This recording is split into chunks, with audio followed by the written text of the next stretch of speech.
Muy buenos días a todos. Lo que quiero presentar ahora son las experiencias de este proyecto, que inicialmente era un proyecto un poquito surrealista. Cuando yo me enteré del asunto de la energía térmica del océano hace muchos años, apenas podía creerlo, pero después ya se empezó a tomar forma y ya hubo un proyecto en el cual ya hubo formalidad en el asunto y le entramos. Entonces, lo que yo quiero compartir con ustedes son las experiencias de haber participado en un tema un poco extraño, bastante importante. Yo creo que va a ser muy importante a corto plazo, pero sobre todo las experiencias personales para que ustedes la tomen o lo dejen, ¿no? Muy bien. Inicialmente, en el asunto del gradiente térmico, eh, hay números mágicos que entusiasman. Cuando ve los numerotes de energías limpias, uno se entusiasma porque el gradiente térmico puede pintar, puede ser una energía importante. Las fuentes, busqué muchas fuentes acerca de estos números, difieren más o menos en orden, algunos son demasiado entusiastas. El número, por ejemplo, más apantallador que encontré fue de que las OTEC en sí mismas, distribuidas en todo el mundo y con una gran cantidad de OTECs y de gran potencia, pueden suplir de energía al doble de la energía que se requiere actualmente.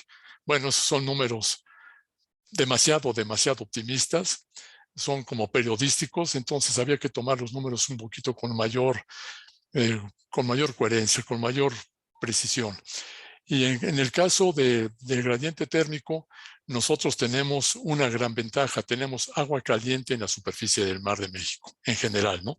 Entonces, estos números que hablan de alrededor del 7% de las energías limpias muchas veces incluyen la hidroeléctrica, pero la hidroeléctrica yo creo que es punto y aparte. Estamos hablando de las energías limpias más recientes. Entonces, estos son los números, están en gigahertz, en gigawatts de potencia, y las OTECs, por ejemplo, si nosotros al planteamiento que hemos estado utilizando de que podría haber hasta del orden de 5 OTECs de 20 megawatts, para los que no estén familiarizados con el asunto técnico de cuántos megawatts y kilowatts y cuestiones joules y todo eso, más o menos la idea es la siguiente. Si hablamos de kilowatts, estamos hablando a nivel laboratorio, a nivel casero. O sea, son plantas que pueden servir para una casa, tal vez para un edificio, pero no más. Y ya cuando se habla de megawatts, entonces ya estamos hablando de otro orden de magnitud. Ya son energías que pueden proporcionar la energía eléctrica, digamos, para una ciudad o inclusive una zona. La experiencia 1. Estoy hablando de experiencias, son varias experiencias que tuvimos en esto. Y la experiencia 1 es una experiencia personal. Y yo muchas veces a mis estudiantes les digo que no, yo estrictamente no sigo el método científico. Yo primero experimento y después averiguo. O sea, en vez de hacer las hipótesis y todo eso. Entonces dijimos, bueno, vamos a ver qué es esto de la OTEC. Y entonces 3 personas, Héctor Laviño, Barcelis y un servidor, quisimos saber qué es esto de la OTEC sin saber nada. O sea, es simplemente una máquina de vapor y la máquina de vapor genera energía y esa energía es aprovechable. Y entonces empezamos de una manera modesta en un laboratorio.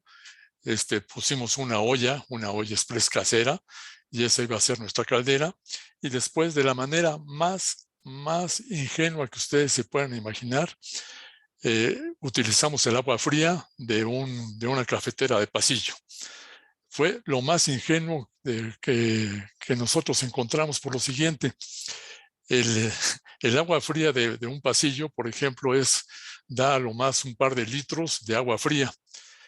El agua que ya encontramos que se necesita para un OTEC es de 8 metros cúbicos por segundo. Es una salvajada. Pues es una cosa que nomás no tiene idea, pues es una cosa totalmente diferente. Después compramos un pequeño modelo de una planta de vapor y ya le empezamos a instalar externamente en la contribución del mar. Entonces, estos fueron los experimentos iniciales allá por el año de 2008 y ya, bueno, estudiando el asunto y todo, y entonces vimos de que el asunto era de dimensiones muchísimo más grandes de la que nos imaginábamos. Fue este asunto de meter los pies en el agua es una cosa que siempre les recomiendo a mis alumnos. Les digo, si van a ser oceanógrafos, bueno, primero aprendan a nadar, métanse al agua, tengan experiencia en barcos oceanográficos. Si están haciendo una tesis, vayan al lugar. Yo, por ejemplo, en la licenciatura, cuando tenía la total ingenuidad, hice mi tesis de licenciatura sobre el pronóstico de corrientes de marea en el puerto de San Carlos. No conocía el puerto de San Carlos. Años después, cuando lo vi, el puerto de San Carlos, me di cuenta que lo que está sucediendo ahí en corrientes de marea es muchísimo más espectacular que la imagen que yo tenía. Obviamente sí saqué esa tesis, pero, pero me quedé muy corto al manejar las cosas totalmente desde el punto de vista teórico. Entonces, esta frase veracruzana de meter los pies en el agua es muy, muy importante. Ya en el año de 2017, ya con la Citizen-Air, financiaron un proyecto de grandes dimensiones. En este proyecto participan alrededor de 50 instituciones, si no es que más, de todo el país, o sea, y no solamente en la cuestión de energía oceánica, sino todo lo que va acompañado de esto. El coordinador técnico es el doctor Rodolfo Silva Casarín del Instituto de Ingeniería y está dividido en la siguiente manera. Hay 4 líneas de investigación básicas, que son el gradiente térmico, que obviamente lo pongo al principio. Normalmente se pone el oleaje, después el gradiente salino, el oleaje y las corrientes y mareomotriz. Un comentario acerca de la mareomotriz. El único lugar en México que realmente podría ser útil para mareas, para utilización de mareas, es el fondo del Golfo de California. Sin embargo, eso ya ha sido descartado por 2 cuestiones, porque las centrales de mareas gigantes hacen un impacto económico, un impacto ecológico gigante también. Y por otro lado, los centros de consumo en ese caso estarían demasiado lejos y había una gran pérdida. Entonces, realmente está concentrado sobre corrientes. Del gradiente salino, un par de palabras. El gradiente salino, la primera vez que vi algo referente a eso, es el contraste en el encuentro de agua salina y agua de río, entre agua sin sal y agua con sal. Ese encuentro, con ósmosis directa, se puede crear una corriente eléctrica, se puede crear un pequeño embalse y en ese embalse se puede sacar energía eléctrica.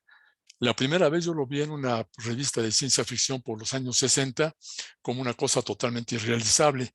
Sin embargo, ya en los años de 2012 o 13, Noruega anunció que había ya logrado construir una planta de este tipo.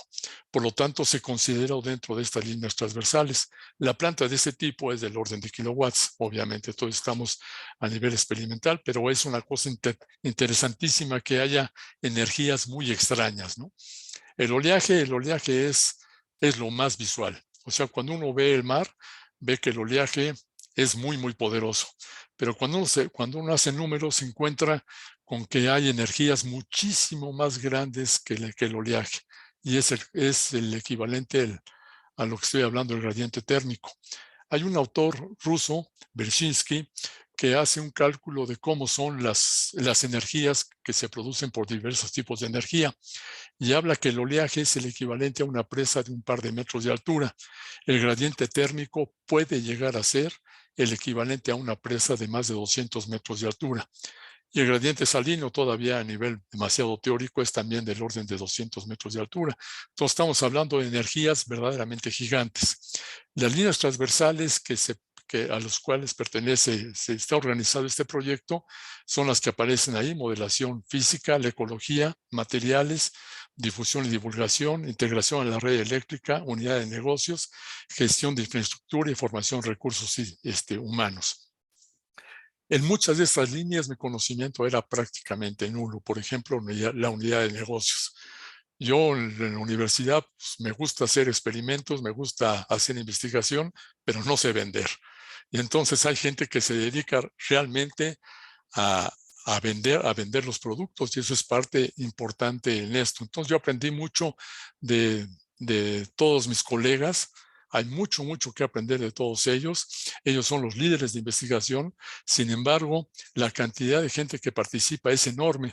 Aquí están unas instituciones, y creo que esta lista no está actualizada, de todas las instituciones que participan. Les digo que son del orden de como de 50. Y la mayoría de los estados ribereños, o sea, que dan al mar, están incluidas dentro del proyecto.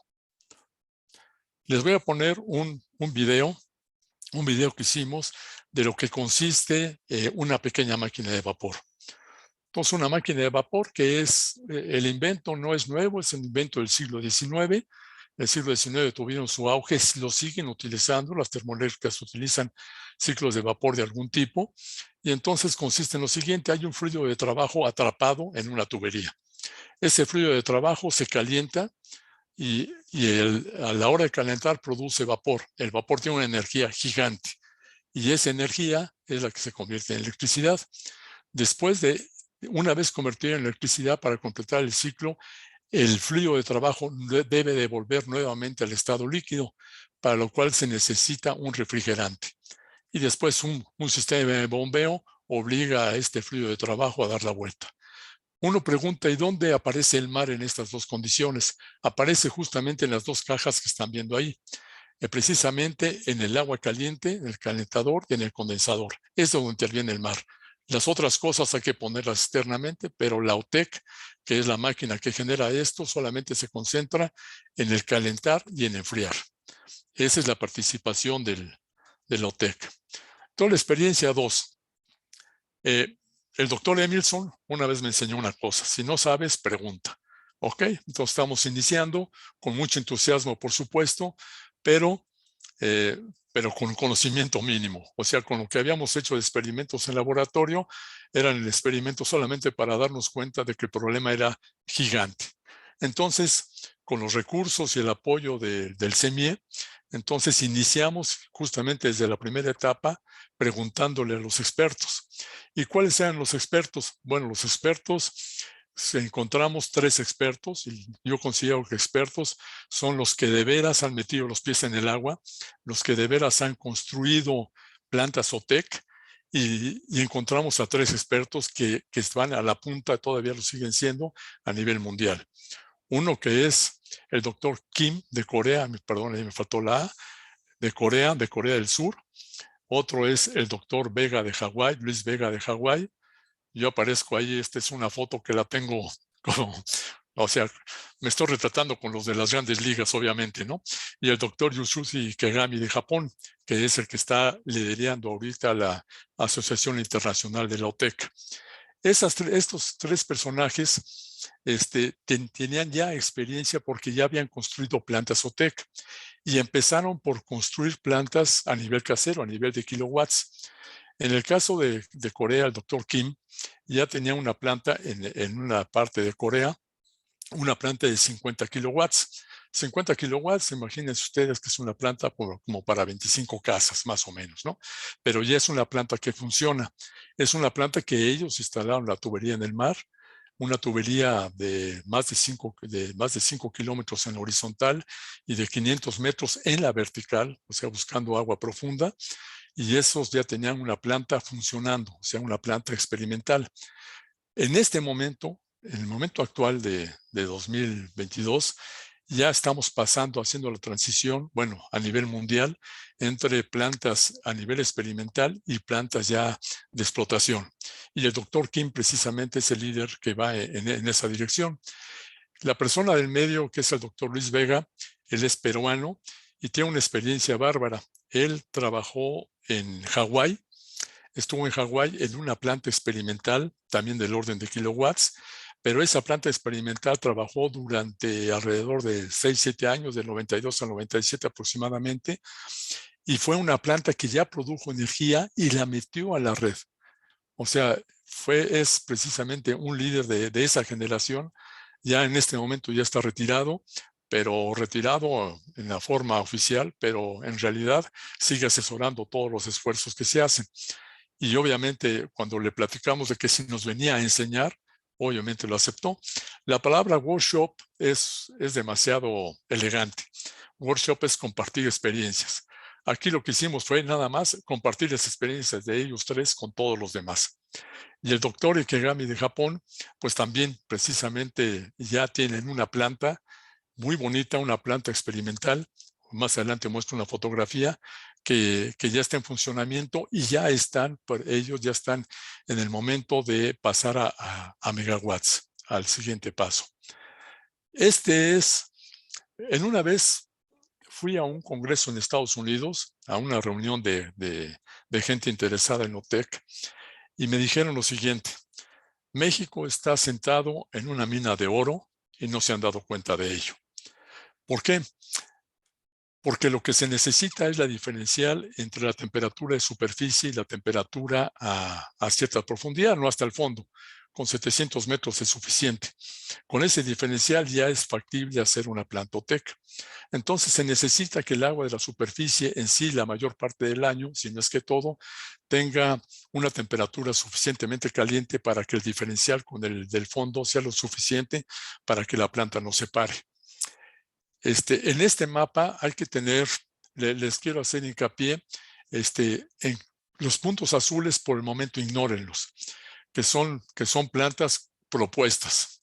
Otra cosa es plantas planeadas, las amarillas, las plantas verdes en construcción y las plantas operacionales, las rojas, que son unas cuantas. Y esas están precisamente en Japón, está en Corea, otra en Hawái, en la India también ya tienen, ¿sí? O sea, son unas cuantas plantas. Y un ojo especial aquí al sur de África, hacia la derecha, hacia el este, hay una planta que está en la isla Reunión de Francia.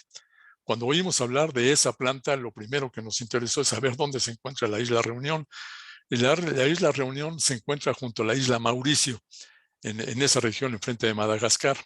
Y como sigue siendo una colonia francesa y está en una zona, entre comillas, caliente, pues entonces allí han puesto una planta OTEC ya experimental. Los colores resaltan las diferencias. Las diferencias más grandes aparecen con rojo, rojo intenso, y entonces nosotros vemos que México está situado en una zona de ese rojo intenso, sobre todo el sur del Pacífico mexicano. Después hay una zona de transición que también es utilizable, que incluye, por ejemplo, el Caribe y también parte de México, pero ya muy hacia el norte, hacia Baja California, en el lado del Pacífico, ya no. Ahí ya la diferencia de temperaturas de la misma de Estados Unidos ya no es útil. Entonces, por eso en Estados Unidos ellos se interesaron en Hawái, después se interesaron en Puerto Rico y también propusieron una planta bastante grande de 40 megawatts, y ya lo tenían prácticamente a echar a andar el proyecto, ya lo tenían todo terminado, pero por el costo inicial se echaron para atrás y ese proyecto quedó totalmente estacionado. Esta es la planta, la de la izquierda es la planta OTEC de 50 kilowatts experimental en una isla que se llama Komejima, en Japón. Una de las cosas importantes que yo aprendí al visitar estas cuestiones es de que ellos toman muy en cuenta a la opinión pública. Y nos platicaron que había varios lugares en que los científicos proponían la instalación de una planta OTEC. Okinawa es muy, muy al sur de Japón y es lo mejor que ellos pueden obtener para obtener cierta agua caliente. Pero, sin embargo, tuvieron que hacer un consenso y una aprobación general de toda la población para construirla. Y entonces encontraron que en la isla de Okinawa, que es una isla muy grande, no había condiciones, condiciones físicas, hidráulicas sí las había, pero las condiciones sociales no. O sea, la gente rechazaba eso. Y entonces, en una isla más pequeña, situada, digamos, a unos 50 kilómetros de Okinawa, ahí sí fue plenamente aceptada por la población y ahí se instaló. Una cuestión muy interesante de esta planta es que cuando fuimos a verla, estaba aproximándose un huracán.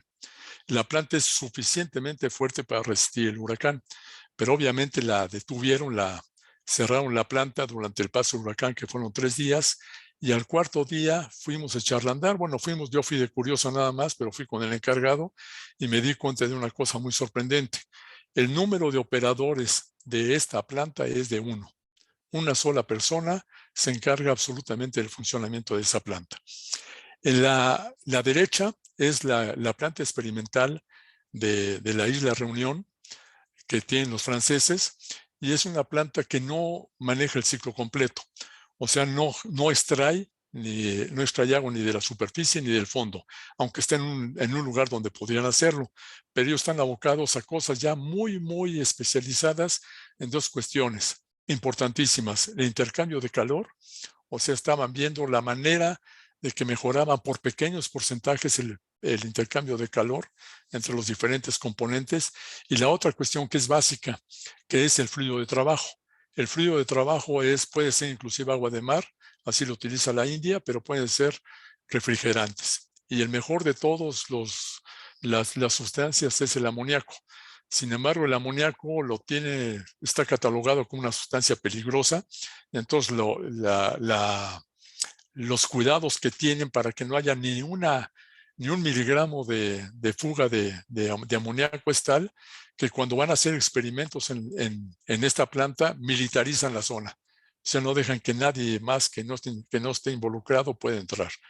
Y entonces han hecho experimentos con diferentes fluidos de trabajo, obtuvieron que el amoníaco es el mejor, pero aún así por las circunstancias se está pasando a un nivel un poquito menos eficiente, pero no tan peligroso. Entonces ellos están haciendo experimentos, pero no a nivel completo, sino a nivel de media planta, digamos.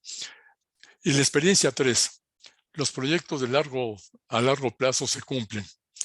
Tuvimos oportunidad, Alejandro Guante y yo, de ir antes del proyecto en el año 2013 a Corea para ver su planta experimental inicial, y nos enseñaron varias cuestiones. Había un comunicado del gobierno de esos años en los cuales proponían que tal porcentaje de energía la iban a obtener del mar. Y yo, sorpresa, lo hicieron. Construyeron la central mareomotriz, que no es el tema de esta plática, más grande del mundo. O sea, de veras lo propusieron, le metieron el dinero, lo sacaron adelante. El siguiente proyecto fue pasar de esa planta, de una producción experimental, a una producción ya real. Y esta planta es increíble. Esta planta no está en la orilla, es una planta que está flotando en el barco que aparece a la derecha. Todo ese barco que aparece ahí es la OTEC, y es una OTEC que está flotando.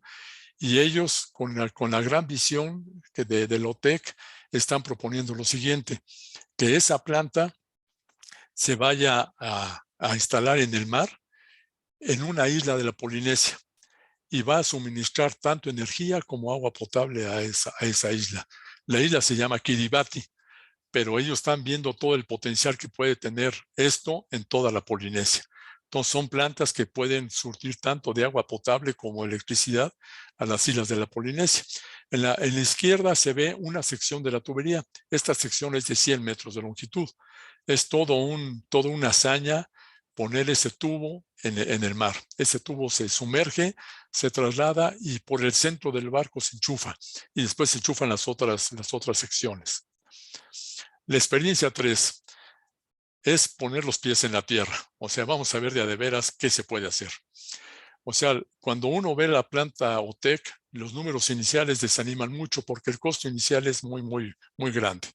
Pero lo que es muy favorable es que es competitiva. Se han hecho muchos estudios a mediano plazo. ¿Por qué? Porque no requieren combustible externo.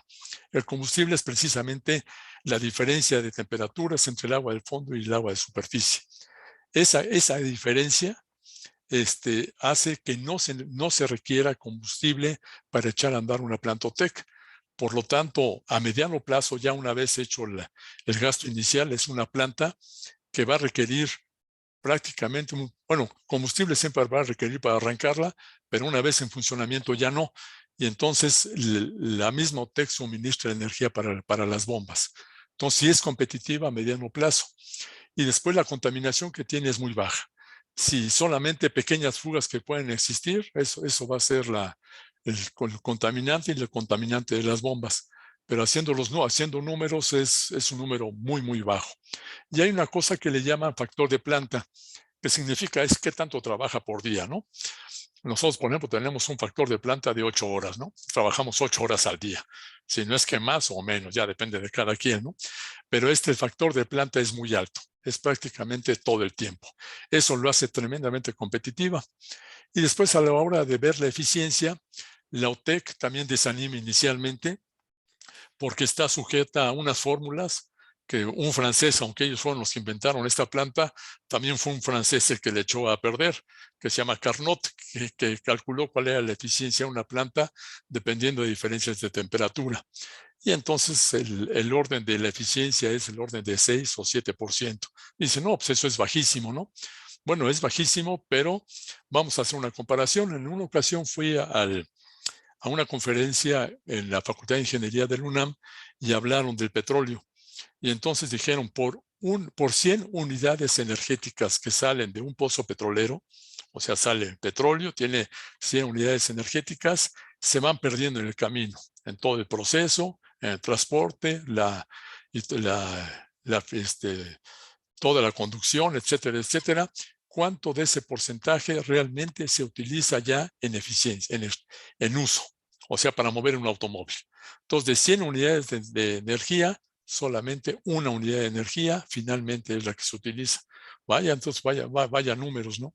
Todo lo que eso estamos aprendiendo es que la naturaleza da energía, da todo eso, pero lo da a cuentagotas. Entonces hay que saberlo sacar. Con el asunto del 6%, con los franceses que haciendo este experimento tal vez logren un 6.4%, una cuestión así.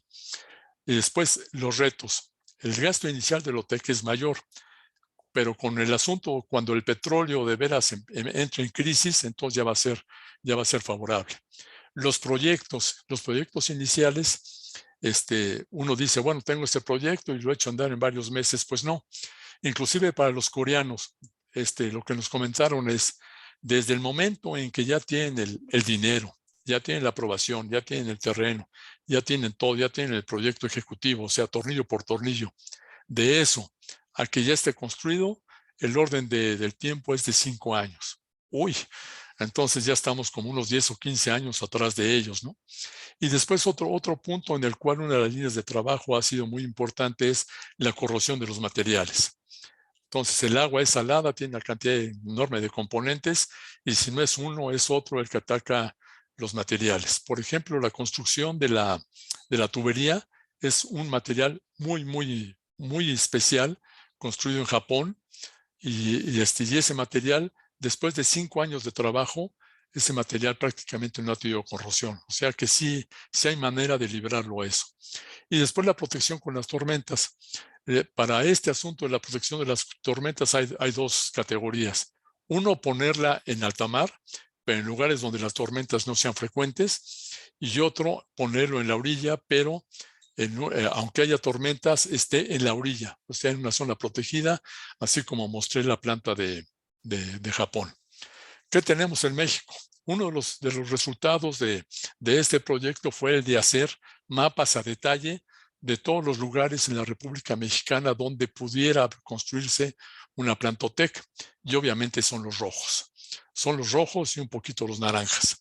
Todos los naranjas, un lugar que localizamos muy bueno fue en Cozumel, y en los rojos hay varios lugares, inclusive también uno que está en Bahía de Banderas, que aunque es naranja es bastante favorable.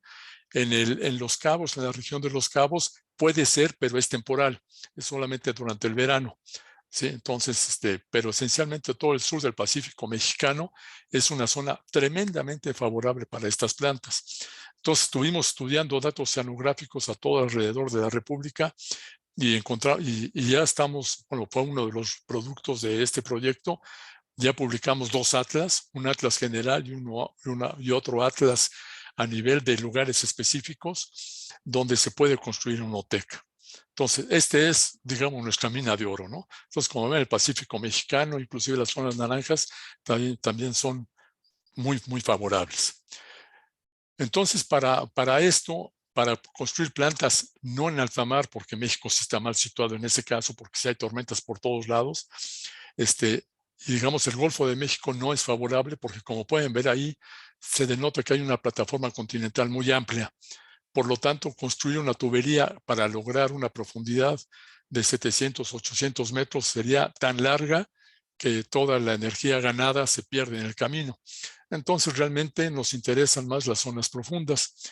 Y entonces hicimos un crucero en marzo de este año, en el cual no podíamos nosotros muestrear con detalle toda la batimetría.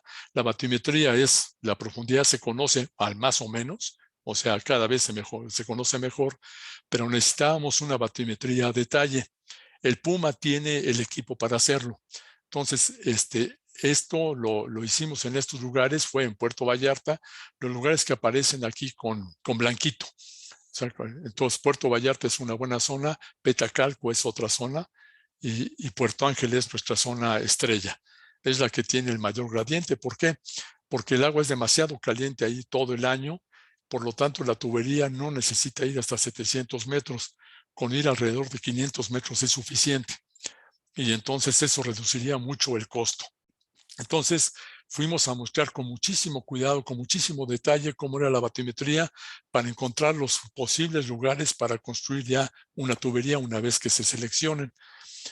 No pudimos acercarnos estrictamente hasta la costa porque el barco tiene sus límites. Nos acercamos como hasta 100 metros de profundidad. Ya se necesitaría hacer un estudio con una embarcación menor para ver exactamente de 100 metros hacia la costa cómo es la batimetría para la instalación de una tubería una vez que se elija uno de los lugares. Esto es del crucero que se realizó en marzo. Como ustedes pueden ver, todavía tenemos el protocolo de los tapabocas, ¿no? Ok. La experiencia 4. Cuando uno busca una cuestión, se encuentra otra cosa. Y esto lo aprendimos desde los coreanos. O sea, la idea de aprender, de utilizar un OTEC para sacar energía eléctrica suena muy elegante, suena muy bonita. ¿Por qué? Porque se traduce a energía eléctrica, la energía eléctrica estable, entre comillas, o sea, o más bien debe de ser estable, y entonces desde ella ya puede tener el uso universal que se quiera dar. Pero, sin embargo, los usos intermedios pueden ser aplicables, y uno de ellos fue el agua fría. El agua fría extraída de las profundidades ahí de Corea, de un poblado que se llama Joseon, de la planta OTEC, ellos sacan esa agua y ya la manejan a nivel industrial. O sea, la OTEC sigue siendo experimental, pero el agua fría de esas profundidades ya tiene uso de aplicación industrial. Uno de ellos es, lo pongo con negritas, el aire acondicionado, que se llama SWAC, que es obtener con el frío de esa agua, producir aire acondicionado. Entonces se le está dando la vuelta al ciclo. En vez de que se produciera electricidad y después de esa electricidad pase a una planta de aire acondicionado y genere precisamente el aire acondicionado, se salta directamente al agua fría, produce aire frío. Y entonces eso disminuye muchísimo los costos. Esto tiene una gran importancia en el caso, por ejemplo, de Baja California Sur, donde se necesita mucho aire acondicionado, se puede utilizar directamente el frío sin necesidad de producir electricidad. Entonces, ya es una industria, ya es una cuestión que se utiliza y hay una ganancia económica muy fuerte. Otra cuestión, pero son los países asiáticos, es que ellos consumen mucho pescado, le dan muchísima importancia. Entonces, la acuacultura de agua fría es toda una industria muy redituable, que tienen una instalación enorme en la cual producen también peces a diferentes niveles y entran muy bien al mercado. Hay que comentar que en esos países, Corea y Japón, los índices de calidad son altísimos. O sea que ellos requieren que la calidad de la acuacultura sea de muy buena calidad. O sea, por eso no quieren utilizar el agua de la superficie. La agricultura de agua fría, esto lo experimentó el doctor Craven en Hawái y eso todavía no está a nivel de explotación, pero sí da, por ejemplo, algunos plantíos, no inventar cuáles son, pero hay unos plantíos, unas ciertas plantas que aguantan el agua a muy baja salinidad y sí producen agricultura. Otra cuestión es el agua potabilizada, el agua de uso que nosotros compramos. Ellos sacan el agua, lo que dicen es de que el agua de esas profundidades tiene muy pocas bacterias, o sea, está muy sana de entrada, le hacen el proceso normal de ósmosis inversa, o sea, no entra el OTEC, pero sin embargo el producto de esa agua en el fondo del mar es muy sana, o sea, con todos sus altos estándares, y hablaban de un orden de alrededor de 10% del mercado nacional de esas aguas. Las aguas que producimos aquí de Evan y esos, ellos lo producen allá y es una industria muy redituable. La sal también que producen de allá, también desalinizan, más bien dejan que se evapore el agua y la sal directamente la comercializan y es de muy buena calidad.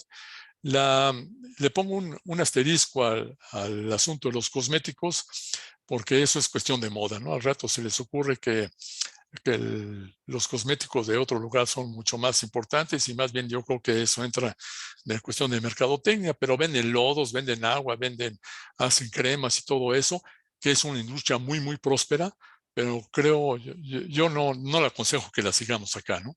Pero sí es una industria que ellos tienen.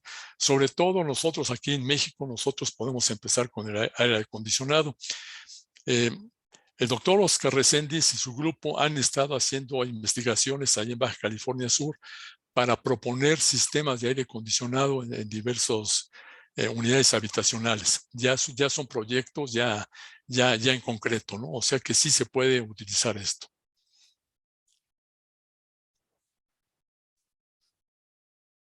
Les voy a pasar un video del prototipo al cual ya llegamos. O sea, pasamos de un nivel de unos cuantos watts a un nivel de 1 kilowatt. Y este video está centrado en uno de los participantes del proyecto, que es la Universidad del Caribe. Entonces, en esa Universidad del Caribe se construyó esta planta. Esta es la Universidad del Caribe. La instalación es muy grande. Aquí tenemos una animación que creemos que representa mejor lo que está sucediendo. Es una planta que produce ya 1 kilowatt y no utiliza todavía agua de mar. Estamos un poquito como lo es la reunión, pero aquí sí se pone agua fría y agua caliente.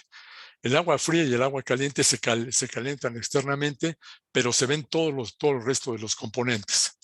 Entonces hay un tinaco ordinario de agua caliente que es de 1100 litros y la temperatura es de 27 grados, que es similar a la temperatura del mar. Claro que nosotros podríamos poner temperaturas de 50, 60 grados, pero esos no son realistas. Se le ponen números similares a los de la temperatura del mar.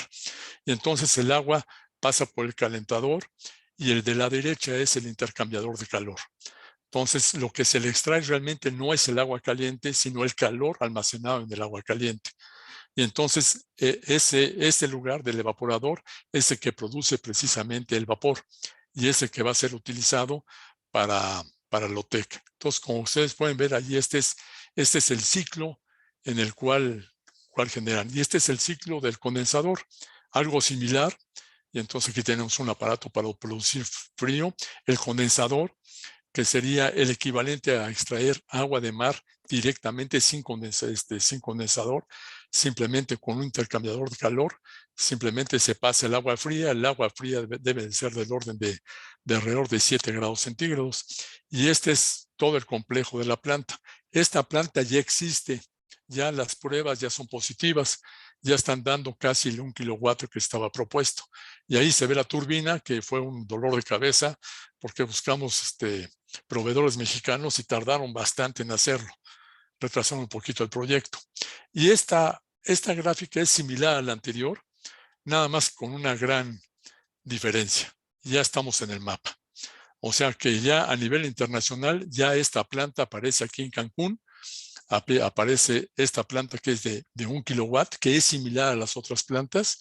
Aparece la de Lázaro Cárdenas, aparece en azul porque es un proyecto y es un proyecto que puede dar 50 kilowatts. O sea, paso a paso podemos ir avanzando. Los participantes son una cantidad gigantesca de personas y muchos de ellos ya se han preparado mucho, o sea, y pongo puntos suspensivos pidiendo disculpas porque hay todavía más personas que han participado en esto. Hay personas que han participado del CICIMAR, que trabajó durante algún tiempo, ahora la Universidad de Baja California Sur, el Instituto de Ciencias del Mar y el Instituto de Ingeniería. Todos ellos han trabajado. Y el apoyo administrativo, imagínense, para esto ha sido verdaderamente formidable. Entonces anoto aquí dos personas del Instituto de Ciencias del Mar que nos han apoyado muchísimo con el aparato administrativo. Yo hubiera fracasado, lo reconozco totalmente. Y por parte del CEMIEO también las 2 personas que nos han ayudado muchísimo en este proyecto. Y después, ¿qué sigue? Lo que sigue ya es hacer un paso más adelante. Todavía no estamos a niveles de megawatts, pero sí podemos meter los pies en el agua, ya poner la planta que tenemos, pero con agua marina, lo cual va a tener problemas de corrosión, hacer pruebas en el mar, instalar una tubería de agua profunda para hacer pruebas OTEC, pruebas de SWAC también, o sea, de aire acondicionado, ya se pueden hacer ese tipo de pruebas. Esto ya lo podríamos hacer y después ya pasar a los 20 megawatts que habíamos pensado al principio, va a ser una cuestión de 15, 20 años. Lo que yo considero es que ya existen en este momento una masa crítica de personas bien formadas para continuar con esto, porque entre paréntesis yo ya paso a retiro, ya por mi edad, creo que hasta aquí llego, pero ya hay una cantidad de personas que pueden formar equipo de aquí en adelante para este proyecto a mediano plazo y a largo plazo como las plantas OTEC. Una planta OTEC de 20 megawatts hemos especulado que se puede conseguir alrededor de unos 20 años, pero plantas de 50 megawatts probablemente las consigamos en un periodo de 5 años. Y las pruebas en el mar, eso puede ser más o menos inmediato, se consiguen proyectos que nos apoyen en eso, de instalar tuberías de agua profunda, hacer pruebas para el SWAC y pruebas de OTEC con agua desalinizada también. Entonces concluyo con esta fue la fotografía que pusimos como fondo para la organización de la octava Conferencia Internacional de OTEC. O sea, ya pintamos en el mapa. O sea, dentro de los países en que están trabajando OTEC, ya nos consideran a nosotros, tanto así que nos pidieron que organizáramos este congreso. Y fue un congreso internacional que desgraciadamente lo tuvimos que hacer en línea, pero sí fue con participación igual que todos en forma internacional. Los otros habían sido utilizados, digamos, patrocinados en Malasia, en Corea, en Japón, en Singapur, en Hawái y en Holanda. O sea, ya estamos a ese nivel, ya pertenecemos, digamos, al club. La cuestión es no abandonar eso. Y previamente, me faltó comentar lo siguiente. Hay una asociación internacional que se llama OTEA, que la dirige el investigador japonés Yasui Ikegami, que está coordinando todos los esfuerzos internacionales para hacer crecer este proyecto. Y localmente hay una CEMIE AC, o ahora que termina el proyecto de CEMIE, ahora se está convirtiendo en una asociación civil y es una asociación nacional que es la continuación del CEMIE, está viva y va a tratar de que estos proyectos no terminen. Entonces la idea es que el UNAM de alguna manera no abandone estos proyectos, porque estos proyectos no es nada más un chispazo, sino son proyectos a largo plazo. Entonces hay que aprender de los coreanos que si uno tiene un proyecto a largo plazo, que de veras sea redituable. De tal manera que México ya tiene masa crítica, ya tiene investigadores que pueden seguir con eso adelante, tiene las condiciones, México está en muy buenas condiciones para estas plantas OTEC y toda la cuestión es pues seguir adelante, o sea, no detenerlos. Pues muchísimas gracias, esta era mi presentación. Muchas gracias, doctor, por compartir esta parte también de la oceanografía física, pero bueno, aplicada a este campo y sobre todo pues las experiencias, las aplicaciones que tiene la investigación y los avances, ¿no? Y sobre todo esta buena noticia de que México ya figura en la lista. Yo creo que eso es algo que, bueno, hasta ahorita en la oceanografía física, pues bueno, habíamos hablado más de la parte teórica y ahora ya hablamos como de esta parte más aterrizada. Muchas gracias, doctor. Pasamos a la sesión de preguntas y respuestas. Recuerden que puede ser a través del chat o pueden levantar la mano virtualmente para que podamos abrirles el micrófono. Ingeniero, no sé si hay alguna pregunta. Bueno, ya veo una manita levantada. Me dice, ingeniero, si tenemos algo en el chat. Sí, doctor. En el chat no, pero le damos la palabra al doctor Joan. Exacto. Adelante, doctor. Miguel Ángel, muchas felicidades y muchas gracias por ese entusiasmo que transpira, que transpira de ti y que es tan importante en nuestro mundo, pues a veces tan competitivo y tan duro, ¿no? Igual que tú has compartido cosas como sentimientos, yo también quiero compartir un sentimiento y una preocupación contigo, porque yo cuando empecé mi carrera me ofrecieron una beca para estudiar fusión termonuclear. Yo soy, de hecho, físico termonuclear, aunque no lo parezca, ¿no? Y entonces se decía, hace pues 40 años, ¿no? Se decía que la fusión termonuclear sería comercial en 20 años. Bueno, ya han pasado 40, es decir, 2 veces lo que se decía, y hoy se sigue diciendo que el ITER en Francia será ya operativo dentro de 20 años, ¿no? ¿De verdad no puede ser más rápido eso? No hay CFE, no hay grandes empresas internacionales, inversores que realmente se interesan por la tecnología, porque ese es el secreto de todo, ¿no? Gracias. Ok, sí, con este asunto, precisamente la OTEA está sondeando eso, está a niveles de todos los países, inclusive que se logren hacer especie de consorcios para acelerar. O sea, en este momento todo esto, o sea, ya se podrían construir plantas de 20 o 40 megawatts, si hubiera la voluntad. O sea, en este momento ya la tecnología ya está puesta. El doctor Luis Vega, el peruano que trabajaba allí en Hawái, él es partidario de eso. Y según sus cálculos, mientras más grande sea una planta, más barata porque por megawatt es. Entonces él dice, ya no anden buscando 1 o 2 megawatts, busquen lo grandote y eso va a ser mucho más eficiente. Entonces la cuestión es mucho más eficiente y más barato. O sea, inclusive él ya propuso, por ejemplo, una serie como de 4 plantas en Hawái, en el cual surtirían toda la energía eléctrica que requiere la isla. Pero hasta el momento no le han hecho caso. Pero en cuestión de tecnología, en este momento ya está el proyecto de Puerto Rico, que era de 40 megawatts, ya lo tenían en un lugar que se llama Punta Tuna, al sur de Puerto Rico, ya estaba, pero había 2 razones, una cuestión del costo inicial y la otra cuestión que Puerto Rico no está formalmente como un estado de la Unión, entonces como esto se maneja a nivel inclusive de Congreso de Estados Unidos, le pusieron así una interrogación por el lugar. Pero tecnología ya existe en este momento, no hay que desarrollarla para construir una planta de 20 megawatts. Inclusive, experimentalmente nosotros sí logramos, bueno, teóricamente sí se plantearon plantas de megawatts, de 50 megawatts y todo, en el papel, ¿no? O sea, para construirlas aquí en México. Es cuestión de que los gobiernos tengan de veras interés en esto. Gracias. Ok. Gracias, doctor. Le damos Gracias, la doctor palabra Sánchez. a Ángel Jiménez. Sí, ok. Adelante. No le escuchamos. ¿Está apagado su micrófono? Por favor.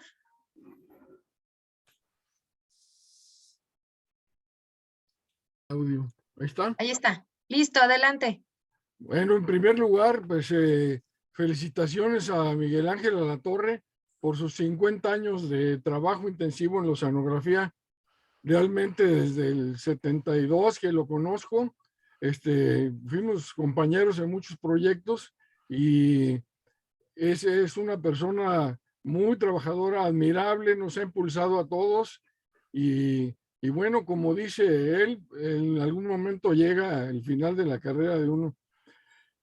Generalmente estos proyectos necesitan de mucho apoyo administrativo y el concurso por los recursos es enorme. Entonces, generalmente la mayor parte lo dedican a biología y otras ramas y a la física muy difícilmente nos apoyan. Inclusive ya ve que ahora hasta andan persiguiendo a los científicos, 40 años de prisión por haber hecho en ciencia. Entonces, pues es una profesión de alto riesgo, se necesita mucha dedicación, se necesita mucho sacrificio, pero qué bueno que ha tenido el empuje de desarrollar una línea tan importante y tan poco conocida. Y pues aquí en Baja California Sur tuvimos la oportunidad de colaborar con embarcaciones menores, que pues dado que no tenemos barco oceanográfico y el Puma es muy caro, pero hemos tratado de hacer casi todo lo que se hace en oceanografía con embarcaciones menores. pues les mando un abrazo y pues yo también ya me retiré de Sicimar y ahora pues con lo que sigue es que cada quien le siga con su propia empresa. Muchas gracias, Ángel. Gracias. Un Muchas abrazote. gracias. Gracias por los comentarios. Tenemos más preguntas, doctor, en el chat y también con manitas levantadas. Vamos primero con el chat y ahorita regresamos contigo, Federico. Jessica Guadalupe Tobal. ¿Nos puede platicar más sobre la planta OTEC de Lázaro Cárdenas? ¿De qué tipo será? ¿Es de iniciativa privada? No, la planta OTEC de Petracalco, ahora pasamos por ese lugar, es teórica por el momento, ¿no? Pero sí es viable. La cuestión es que esa planta puede ser una planta inversa. Es como que una planta inversa, necesitamos agua caliente y agua fría. Bueno, pues resulta que en Petracalco existe una termoeléctrica muy grande, de las más grandes del país. Y uno de los productos de eso es agua muy, muy caliente. Agua, creo que mayor de 40 grados. Entonces, si esa agua se pone en contacto con el agua superficial, ya no hay necesidad de ir hacia el fondo. Entonces, con el agua de residuo de esa planta se puede construir una OTEC. Entonces, eso está a nivel teórico, a nivel de papel, y por eso creemos que es viable. O sea, si la CFE la considera, le mete dinero, sí se puede sacar los 50 kilowatts que aparecen ahí, o tal vez más. O sea, sí es un estudio nada más. Ahí todavía no hemos hecho experimentos. Pero sí es una planta curiosa, porque estamos utilizando de caliente a más caliente. No hay necesidad de ir al frío, que es muy caro, que es lo que encarece mucho la planta OTEC. Claro. Ok, doctor, y bueno, preguntaba de iniciativa privada, ¿de dónde podrían salir los recursos, doctor? Bueno, hasta el momento los recursos han sido gubernamentales. Tenemos un compañero, Edgardo, que es de la Universidad de Oaxaca, que ha estado promoviendo la OTEC en el estado de Oaxaca, precisamente porque Puerto Ángel es un lugar excelente. Entonces, hasta este momento, todos los esfuerzos han sido a nivel gubernamental aquí en México. A nivel de iniciativa privada, todavía no. Todavía no. Ok. Gracias, doctor. Pasamos con Federico, que vimos que tenía la manita levantada. Adelante, por favor.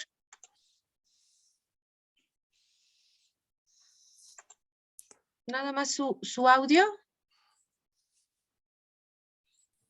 Ahí ¿Ya? está. ¿Me escuchan? Listo, adelante. Miguel Ángel, muchas gracias. Muchas gracias por tu presentación. Qué gusto. Gracias. Después de algunos años. Oye, muy interesante. La de Cozumel, y en particular, sí lo mencionaste, ¿no? El problema con nosotros en las aguas superficiales, pues más adecuadas para la OTEC, que son los tropicales, básicamente, tenemos el problema de los ciclones, ¿no? De los huracanes, porque pues eso pues no hay que dejarlo de lado. Y además, pues con lo del cambio climático y todos los modelos y todo apunta a que va a aumentar y va en intensidad y en frecuencia. Pero bueno, más allá de eso, en el caso de Cozumel, ¿dónde estarían planteando la planta y qué tan lejos de la costa sería la planta? O si fuera en la costa, ¿qué tanto? Me imagino que es del lado este, ¿no? Porque en el canal de Cozumel la profundidad llega más o menos a los 400 metros. Entonces, sí. ¿Qué tanto del lado este sería? A ver, no sé, que nos comentes de la de Cozumel, por favor, gracias. Sí, en Cozumel ya se hizo un crucero también por parte del proyecto. Se estudió sobre todo el canal de Cozumel, la cuestión de las corrientes. Y bueno, quiero decir que nosotros no somos los precursores de esto. Hubo un investigador que se llama Rafael Vázquez de la Cerda, que hace como unos 40 años se metió también con la idea de la OTEC, y precisamente hablando de Cozumel, él proponía lugares para OTEC en toda esa costa, inclusive Chinchorro, el Banco Chinchorro. Claro que ahorita está prohibidísimo meter las manos allá en Banco Chinchorro, pero en Cozumel sí hay lugares propicios, en la parte norte del Cozumel hacia el este. La parte noreste de Cozumel es donde podría construirse una planta y existen condiciones favorables. Sí, el canal tiene 400 metros, pero hacia el este sí hay profundidades mayores. Sería en la costa, ¿eh? No sería, no sería en el mar. Gracias. Ok, muchas gracias por la pregunta. Gracias, doctor. Sigo leyendo algunos mensajes que nos han llegado en el chat. Ingeniero, si hay algo más que llegó y que no lo haya visto, por favor, coménteme. Alonso Pérez comenta, doctor, como aporte a la discusión, nos comparte un artículo, se aboga por un modelo de transición energética donde los factores de voluntad o dinero involucrado poco tienen que ver con la sustitución histórica de energías primarias. De ahí el lapso que comenta el doctor Sánchez sobre la fisión tiene sentido. Bajo la tesis del modelo, una innovación tecnológica tomará 50 años en llegar a ocupar el 10% del mercado, si es que es exitosa, y también los periodos de sustitución toman más de 100 años. Nos comparte bueno, lo voy a poner ahorita en el chat, también para entender todo este proceso que toma, doctor, de que no puede ser tan rápida esta transición. Doctor Merino, no sé si quiere comentar algo.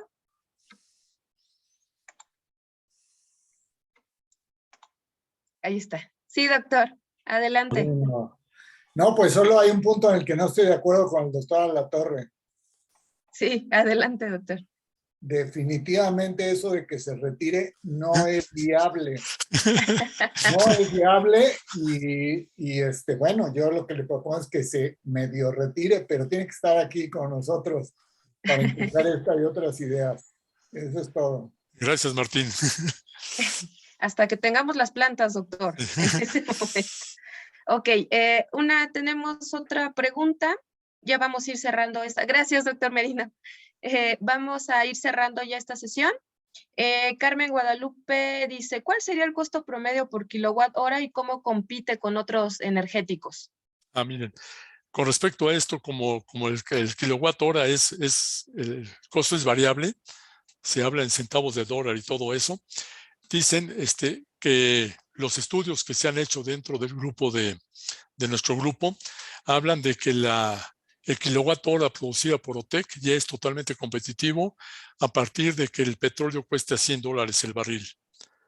O sea, a partir de ese momento ya la OTEC ya compite, ¿no? Y entonces ya vemos que está como muy variable, ¿no? O sea, bajó hasta 20, pero creo que ahorita en este momento, incluso ahorita ya está a más de $100 el barril. Entonces ya es competitivo. O sea, en este momento ya podría ser.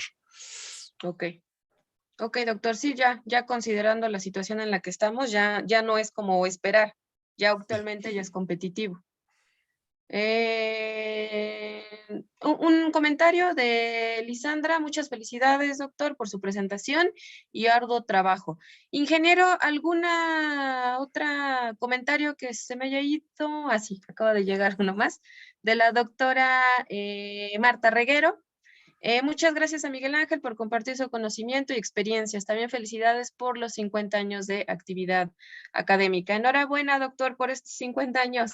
Gracias. Ok, bueno, pues si ya no hay más preguntas, comentarios.